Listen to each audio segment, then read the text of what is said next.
Ang Gold Base ay isang napakahigpit na headquarters ng controversial na religious group na The Church of Scientology na kinabibilangan ng mga prominenteng Hollywood actor at isa na rito si Tom Cruise.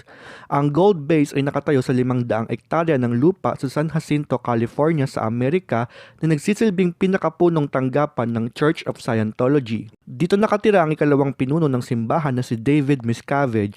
Dito rin nakatira ang pinakamatataas na miyembro ng Church of Scientology. Ito din ang tahanan ng Golden Era Productions. Ang Golden Era Productions ay gumagawa ng visual information at mga training materials para magamit sa loob ng Church of Scientology.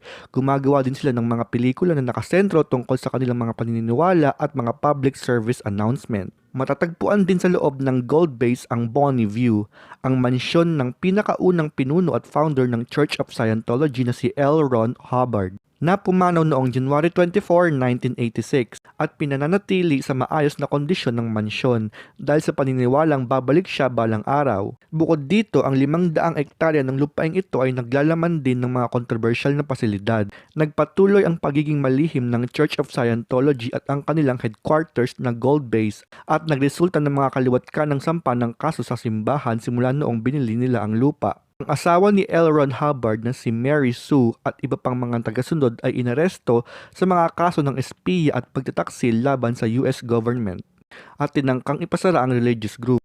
Binili ng Church of Scientology ang site noong 1978 at patuloy pa rin itong pinapalawak hanggang ngayon. Ang nasasakupan ng Gold Base ay mahigpit na binabantayan na may nagpapatrolyang private securities, matatalim na bakod at guard tower na tinatanaw ang lugar.